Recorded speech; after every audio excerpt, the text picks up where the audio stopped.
Hi, I'm Ray, and I'm the owner of Rose Sign Language Interpreting Company here in Colorado.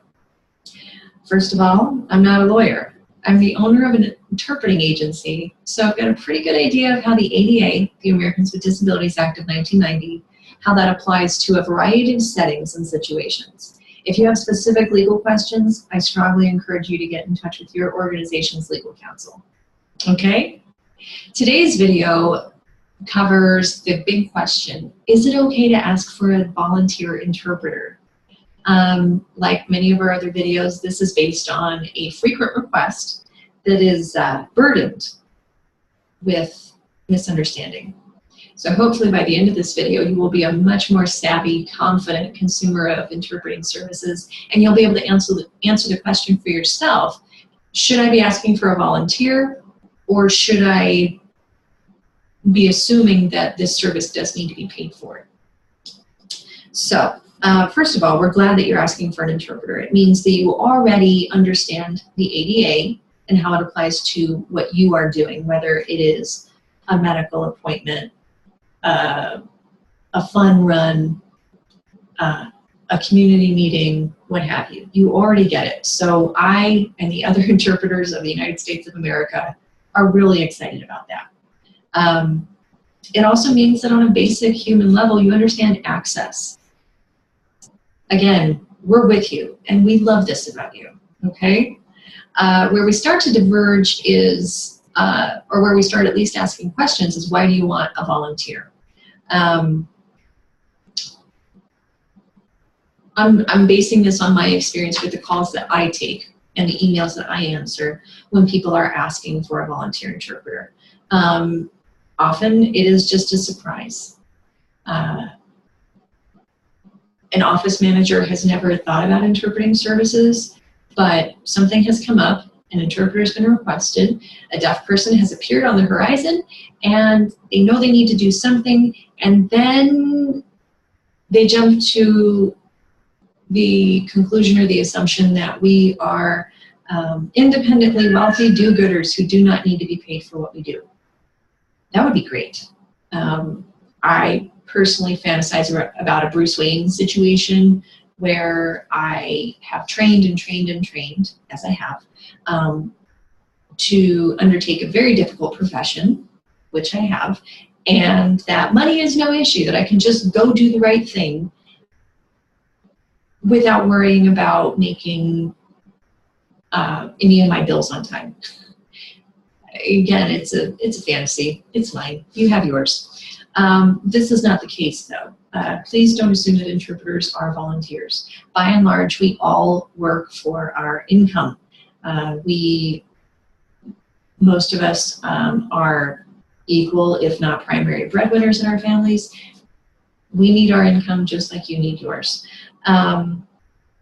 Sometimes people ask just because they're over budget, or organizations ask simply because they are over budget and they are hoping that we will donate services. We probably won't. I'm going to be honest. If you are not asking the porta potty vendor to donate porta potties, if you're not asking Kinko's to donate their print services, don't ask us. It's not appropriate. And the people that you are hurting in the long run, I'll explain this in a moment, are the deaf people who you are trying to serve. So these are some of the basic misunderstandings that come up with this question. When you do call and ask, which is fine, you can't say yes if you don't ask, right? I'm going to ask you some questions. I'm going to ask what kind of event this is. Is this a doctor's appointment? Is this a fun run? Yada, yada, yada. Is this a volunteer run event?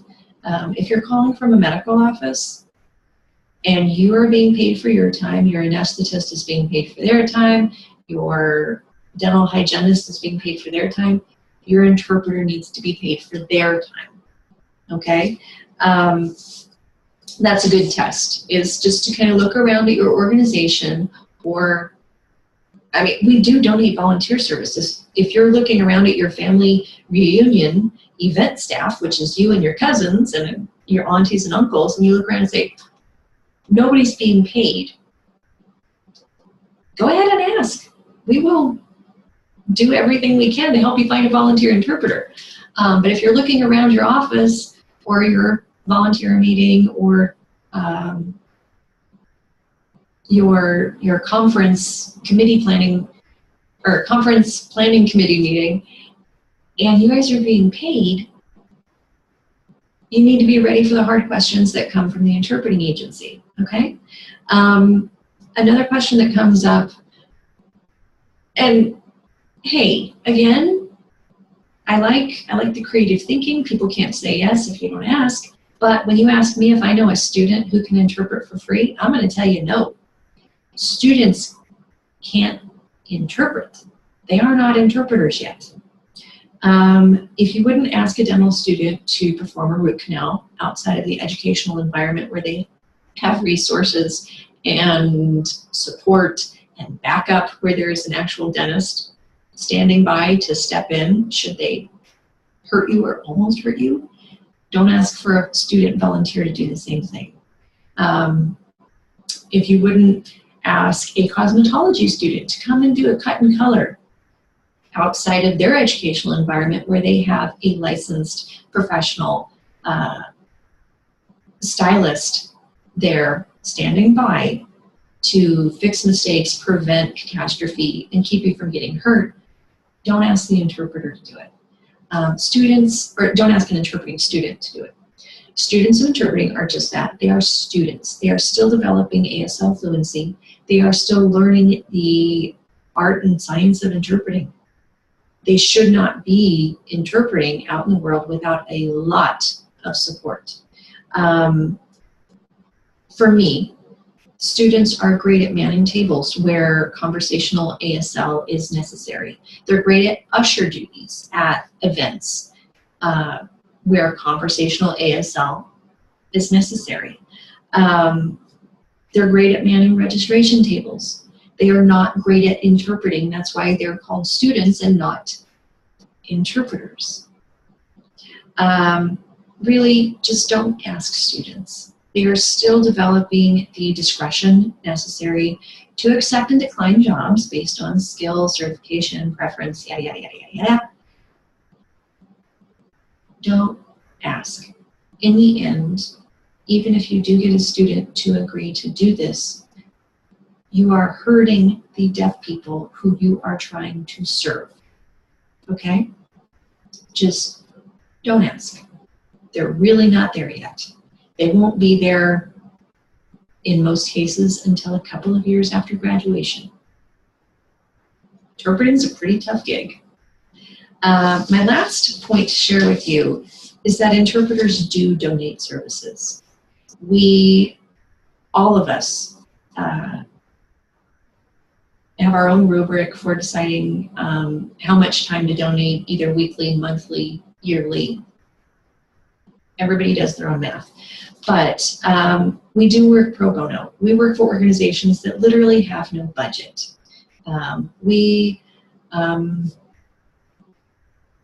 We're extremely careful to ensure that when we do work pro bono, it's not going to hurt somebody in the future.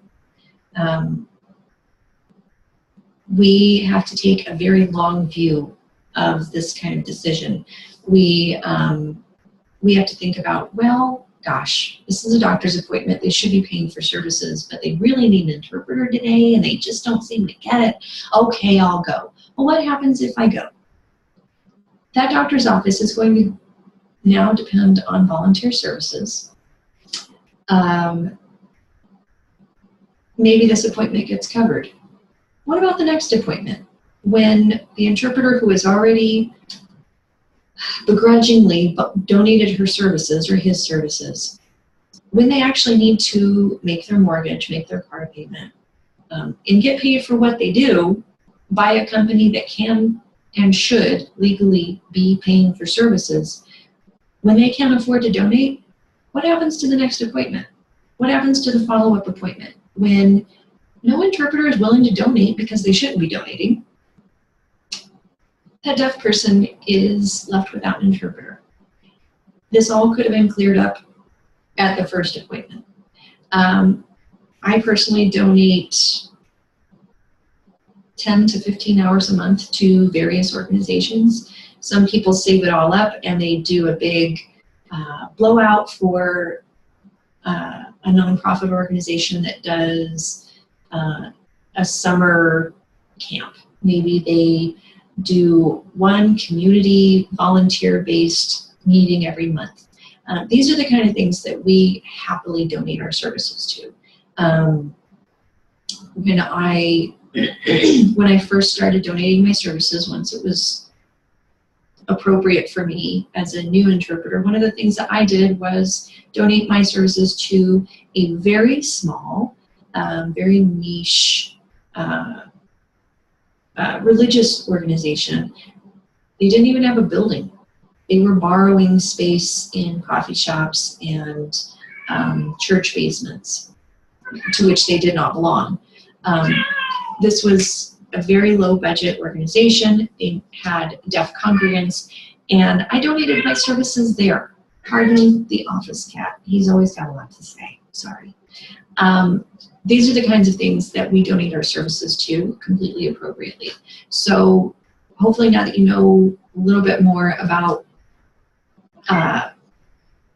what really constitutes an appropriate volunteer interpreting request, you'll know better next time you have a surprise or your budget has been blown, when to ask. And by the way, when your budget is blown, when you're out of money, it doesn't mean that you just don't ask for an interpreter. It means you treat this like your printer breaking. Well, what are you going to do? You're going to dig into that cash reserve at the bank. You're going to maybe not get the deluxe spread from Chipotle for lunch. You're going to get a little bit more simple catering situation. Think of us like printing services. Think of us like cable and internet. We've got to be paid for our services. So again, if you have any questions, you can always get in touch with us at www.rosesignlanguage.com. And as I always recommend, go to ada.gov and look at the actual language of the law for yourself. You can learn a lot there. They have great technical manuals. They're very readable. This isn't burdensome legalese. This is very readable. It's very digestible, and you'll feel smarter in about 15 minutes. So thank you so much. Have a great day.